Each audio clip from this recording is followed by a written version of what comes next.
Maayong hapon, Negros. Ako si Nico Delfin. Ini ang DigiCast Negros 10. Ang nagapangunang na pulo ka mga balita sa Isla sang Negros ang amon igadulong sa inyo. Update nyo kami via Facebook Live, YouTube, kag sarang man kami malantaw sa Keika Channel 11 sa Kabangkalan, Himamaylan, kag Banwa sang Ilog. Kag yari na ang top 10 ng mga balita sa Negros subong nga adlaw. Mga doktor, nagakaalarma na kay puno na sa mga COVID patients ang mga ospital sa Bacolod. Iloilo City Provincial kag City Government nagahimo sang tikang para mauntat anay ang biyahe gikan Negros padulong Iloilo. Sa Hinubaan, search and rescue operation sa missing retired police nagapadayon. Sa Bacolod, babayi ginbuno sa sulod sang motel Pilason. Kag sa Good Vibes, ano ba lang ang istorya sa likod sang nag-trending nga kamote vendor? Hibaloon! Initanan sa DigiCast Negros 10.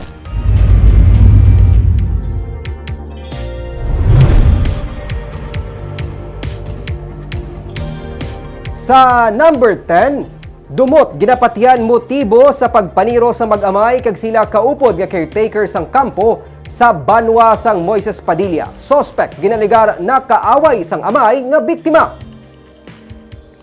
Luwas na sa katalagman ng amay nga si Norman Saldo kag iya 11 anyos nga bata nga lalaki matapos sila ang mag-angkon sang pila sa hawak, alatrasan kag tiil sa nagluntad nga pagpaniro sa barangay Inuningan Martes sang gabi. Nagapabilin man nga nagapabulong sa ospital ang upod nila nga caretaker sang kampo nga si Joel Escaner nga may pilas man sa tiil tugas ang igo sang bala sang wala pa may biluan nga kalibre sang pusil sa pagpangusisa sang Moises Padilla PNP. Nagakatulog ang mga biktima sa payag sang ginsulong sang gunman.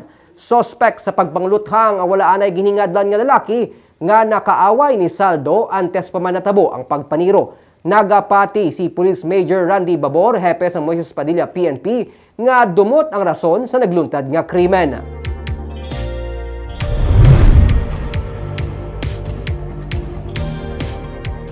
Sa number 9, babayi ginbuno sang iya upod sa sulod sang lodging house matapos wala gintugutan ang ayo sang lalaki. Pilason kag dugoon sang maabtan sang otoridad sa sulod sang isa ka kwarto sa motel sa barangay Takuling ang isa ka 37 anyos nga babayi matapos ini kastiguhon, bunon kag bayaan sang iya upod nga lalaki sang kagabi. Suno kay Police Major Leo Estopa sang kagabi lang nagkilalahay ang dua kag ginpasakay lang sang lalaki ang babayi sa iyang motor kag nagpadulong sa motel. Dugang ni Estopa matapos ang pagpakighilawas, nag-ayo pa sang isa pa ka round ang lalaki. Gani didto na nagbaisay bangod sa nagpangindi na ang babayi kag nagpabayad kabang dana naging kastigo siya kag ginbuno sang suspect. Gilayon nga nagpalagyong suspect nga tubtob karon ginakilala pa sang kapulisan. Padayon man nga ginabulong sa ospital ang babayi.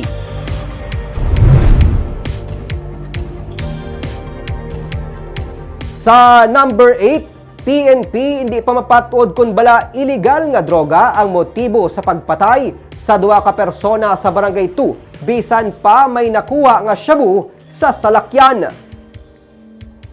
Suno abi kay Police Station 2 Commander Captain Paul Vincent Pendon, wala man may nagagwa nga may previous cases ang mga napatay nga Sunday Dexter Brian Ursos kag Fernando Mahipos. Wala man sila sa drugs watchlist sang police stations. Gani suno kay Pendon, wala pagidtubtob karon sila makahibalo kung ano ang motibo sa pagpatay sa mga biktima. Martes ang gabi sa ginluthang Sanday Ursos kag Mahipos samtang yara sila sa sulod sang salakyan sa bahin sang Breadcoport sa Purok Lampirong sa Barangay 2. Ila pa upod ang minor de edad nga anak ni Mahipos nga nakaluwas sa pagpaniro. Nakuha sa crime scene ng isa ka sachet sang shabu kag drug paraphernalia. Ang minor de edad nga nakaluwas ang karon ginkuha naman sa iya iloy gikan sa balay pasilungan sang DSSD. Sa number 7,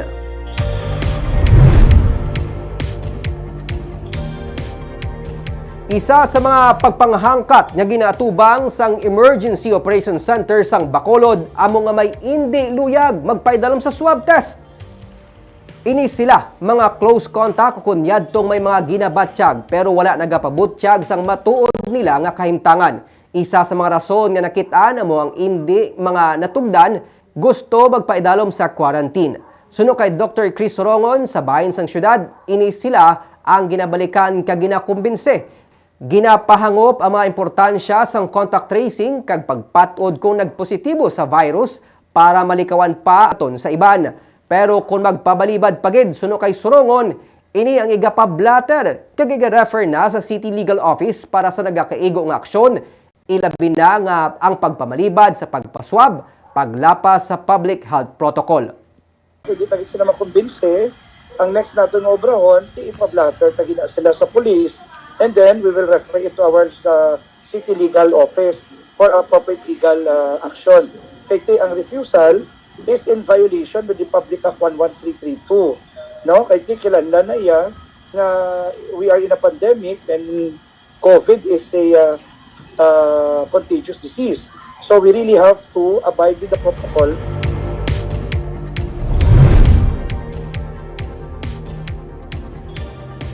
Sa number 6, lokal nga puluhan sang syudad sang Silay nagpatag nga may yara na sang program of work para sa ibulos nga naguba nga taytay sa Barangay Hawayan kung sa diin naga-zipline lang anay ang mga pumuluyo. Suno sa City Administrator sang Silay nga si Attorney Edward Davilla, giliyon niya ginpahimuan sang plano para maislan ang maguba nga mga taytay sa may sitio Pulo Malisbog 1 sa Barangay Hawayan sang maguba ini sang tubig baha sa tong Enero 8. Pero kinahanglan magsunod sa proseso sang gobyerno kag hindi man ini madali-dali ang pagpatukod. Dugang pa niya nga hindi na kontani luyag sang LGU nga paistaran pa ang among lugar kay delikado katama basta tig-ululan. Ginpa-applyan na sa mga residente sa housing sang syudad para mapangitaan sila sang sayluhan o galing sa may kapin isa kagatos ka mga pamilya nga nagapuyo didto, 25 lang ang nagpabutsyag nga magsaylo. Ang zipline ang ginpatukod bilang temporaryo lang anay nga talabukan sa mga pumuluyo kag hindi para sa mga mabugat nga mga bagay kasubong sang lungon nga may unod nga patay. Nangin trending nga isyu ang pagkarga sang lungon sa zipline para mapatabok sa ilang sityo kay nabasulan ang LGU nga ginapabayan lang ang mga residente didto. Pero suno kay Davilla, wala man sila ginapabayan kag may mga ginasunod lang nga proseso sang gobyerno. Kung magbaha galing saka kita na tubig sa punan kita sila. Supposed to be, ginadiscourage na lang ang mga tao nga mag-ilistar. Kasi ano ginagaya nga area? High risk. Amo na nga ano na sila, nga ginukira na sila sa Piso, 3 years sa city. Actually, 25 na nag-65 na masaylo sila sa Osing Pacific sa syudad. Ang iba niya, tigagay kasi gusto nila sila yung matinyan.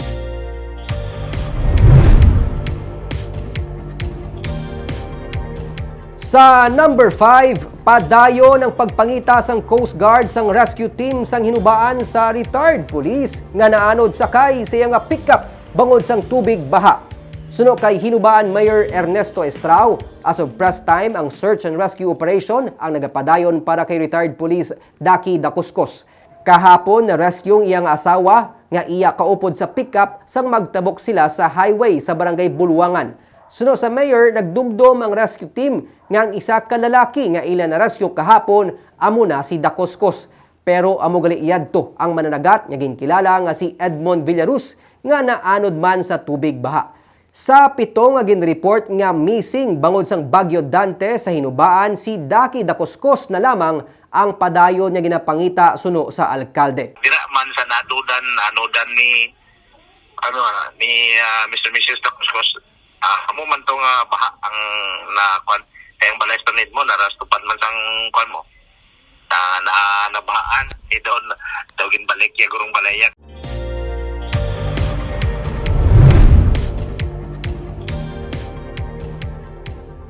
Sa number 4, alkalde sang Banwa sang Moises Padilla nga si Elia Garcia Yulo ang nagpositibo sa COVID-19. Sa pahayag nga ginpagwa ni Garcia Yulo sining adlaw, sa RT-PCR test nga ginpatagayon siya ang nagpositibo sa virus angot diri. Temporaryo naman nga ginsira ang talatapan sang alkalde. naka-isolate ang iyang staff kag naka-schedule magpaidalom sa RT-PCR test. Magabalik bukas ang talatapan sa tion nga may clearance na ini. Ginpaidalom na sa swab test ang mga close contacts ng alkalde lakip ng katapos ang iyang pamilya. Nagpanawagan man si Garcia Yulo sang kooperasyon sang publiko sa away kontra COVID-19. Ilabi ng pagsunod sa minimum health standard protocol, amo man ang paghaylo sa publiko nga magpabakuna na kontra COVID-19.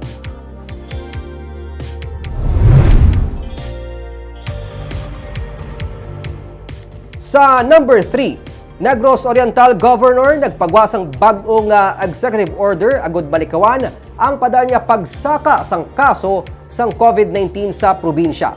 Nasaad sa Executive Order 16 ni Negros Oriental Governor Ruel de Gamo ang pag-reinforce o kunang hugot nga pagpatuman sang lei, ordinansa, policy sa mga guidelines agud mapunggan ang padanya pagsaka sang COVID-19 cases sa probinsya.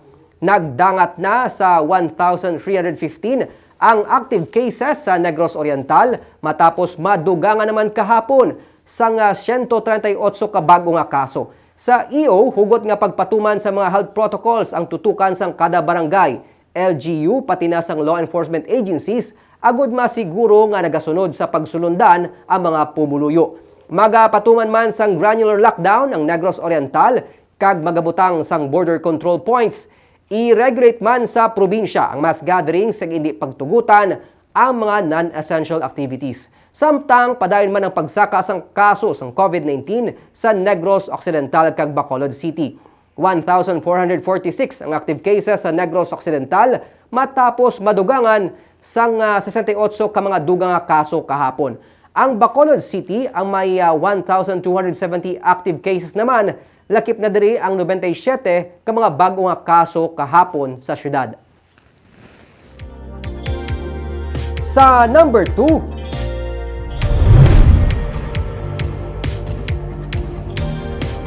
mga opisyal sang Iloilo City kag Iloilo Province nagahimo sa mga tikang para mapahagan-hagan anay ang pagbiyahe sa mga taga-Negros padulong sa Panay.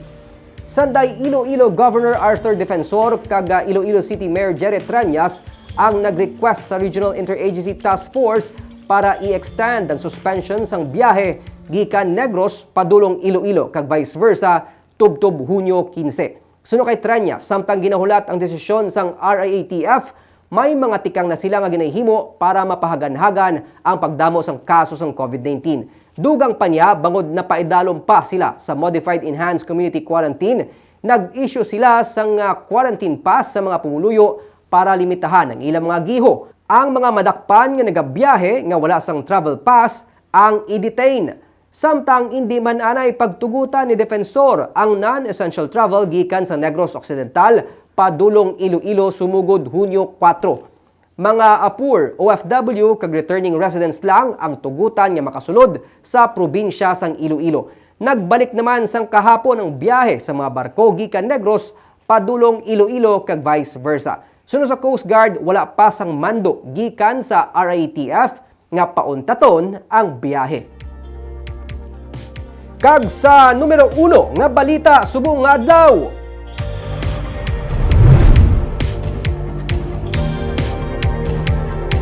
Puno na mga ospital sa Bacolod. Wala labot sini may kakulang pagid sa healthcare workers. Mga doktor nagapaandam sa COVID situation sa syudad. Detalye sa report ni Barbara Mijares. Nakita na pagdamo sa severe kag critical cases ng COVID-19 infection karon nga nagaresulta sa pagkapuno sa mga ospital subong. Madamo ang yara sa waiting list para lamang makasulod sa ospital. Sudod kay Dr. Romela Tiples Ruiz sa Philippine Society for Microbiology and Infectious Diseases sa virtual conference kahapon, sa Riverside masobra 50 ang yara sa waiting list. Sa Doctors Hospital kag sa Bacolod Queen of Mercy Hospital may masobra sa 30 ka nagahulat. Nag-abiso naman ang Bacolod Adventist Medical Center nga puno na sila. Amo man ang CLMMRH damlag pa. Hindi lamang puno, may kakulang pa sa healthcare workers, ilabi na nurses. It's really a problem because some of our healthcare workers, at the same time, apart from the understaffing, they're also affected with COVID. So they are eaten. So they are also, in isolation. And that brings down further the capacity of the hospitals to take care of these patients. So that's the problem that we are facing. So beds are there, but no one to take care of the patients. Ang sitwasyon suno kay Ruiz, nagapakita nga wala tigayo na control ang paglaptas ng infeksyon. Ang pagpatumbaya sa pagsunod sa minimum health protocol ginatudlo rason. Suno kay Dr. Lizette Guanzon, kay nagapabilin sa MGCQ ang Bacolod kag Negros Occidental, kasubo nga daw nagdumdum ang mga pumuluyo nga wala na sang COVID-19. Namutikan man nga ang latnanay, pinamilya na. Wala labot diri, may mga indi luyag magpaidalom sa swab test. Suno sa mga doktor, importante nga mahangpan sang tanan nga sa pagpatud kung positibo sa COVID-19 ang isa ka persona, matap na ang paglaton pagid sa iban. If kung wala kita sa obrahon, bala nga strategy or nga maka-prevent nga mag-blow up ang ato nga kaso, gina-foresee namon as infectious disease consultants nga in a few days, 2 weeks time, ma-blow up gini siya. Suno kay Mayor Bing Leonardia, pwede nga mismo ang pumuluyo magbuligay kag maghatag sang kooperasyon sa away kontra COVID. Ang mas istrikto nga mga quarantine protocols, last recourse na. Tanaw kami nga we would like to make that as a last recourse. So at the same time, this is also a message to our people that if the cases continue to rise and if it will become worse, then time might come when we would have to resort to these strict measures. Sunod sa alkalde, may pending nga request ang lokal nga panguluhan sa Department of Health para sa dugang nga healthcare personnel. Magasugilanon man siya sa militar kung mabuligan man ang bahin sa kakulang sang personnel. Barbara Mijares para sa Digicast Negros. Kag sa good vibes, masami naton makitaan sa mga post ang litrato sang isa ka lalaki nga nagabaligya sang kamote sagwa sang isa ka grocery sa may isa Bacolod. Nakahibalo bala kamo nga nagaisahanon lang siya sa pagpangabuhi kag isa ka sakada sadto, yari ang iya nga istorya. Para sa iban, sang kapuraot sang pagpangabuhi sa kaumhan ang nagaduso sa ila nga magkadto sa Bacolod kag magpangita sang trabaho para may income. Parehas na lamang sang 51 anyos nga kargatapas nga si Jose Lareño sang barangay Gargato sa Banwa sang Inigaran nga nagpasimpalad man sa Bacolod. Bangod wala man makatapos sa pag-eskwela, napaminsaran ni Lareño nga mag-alsada sang kamote nga mokaron ng iya ginabaligya sa kilid sang Lopez E. Center sa corner sang Burgos kag Circumferential Road.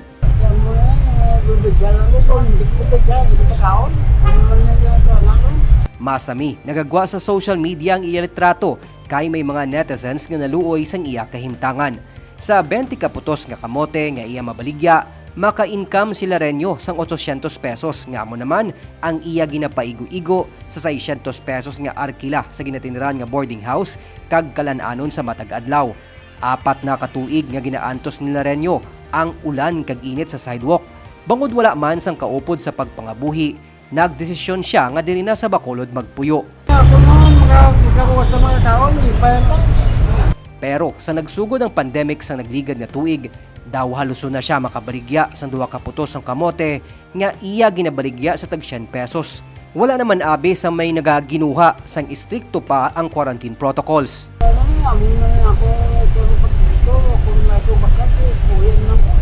Paano ka naka-survive ba? Isa, bisiga nga tawa ko dito ano na paano ko nawan ako nabayaran ko na dito. Pagkara ko. Brad, dito? Kung mga wata, kaplisyo mo ka ako, jalan ko pamalang. Sa piyak sini, wala nagakadulaan sang paglaom si Lareño. Imbis magpakalimos, nagabaka-baka siya sa gihapon sa pagbaligya. Mga kayo ko, niya ko, mabang bigla lang ko ka, kasi ko na kon ginapangabudlayan? Wala yung pagdala mo, sinasan. Makayo-kayo ka, mga taong ka. Magluwas sa mga nagalinabay nga motorista, dako man nga bulig sa iya pagremedyo general ang mga tenants ng department store kag pati ng mga dispatcher nga iya na mga suki. Iya mga pila man ginabakal mo Ang nag-20 pesos, mga kasang sobra lang. Ayaw pa. Wala na. Para hindi na magsalit sa gobyerno. Para lang maniwa ko yung mga tao. Ikaw subo nga pandemic, paano kaya? Survival. Lalo lang yung mga kondisyon, makabakal lang sila. Kagalawan daw. Masarangan pa. Oo, kumayo ang lawas. Nagapati si Larenyo nga dapat mangin mabakod ang pagtuo kag mangin mabakas agud malampuwasan ang hangkat sang pagpangabuhi. Yung tako, kung tao talaga niya, munog ka ito kung. Kung ko man tapong kung saan, hindi taksaon ko na pagkulang ka, ano na niya, asaga mo ka ako, hindi ka. Hindi na po ko sarti sa sarti ko. Para sa iya, hindi madula ang mga pagtilaw sa kabuhi sang tawo sa kada adlaw. Nagadepende sa imo kung paano mo ini malampuwasan. Pero dapat hindi isalig sa iban. Samtang masarangan pa, maghimakas kay para bisan ginagmay, may maabot sa gihapon nga grasya. Kagamuyad to ang mga balita subong nga adlaw. Tubtubwas, ako si Nico Delfin. Maayong hapon.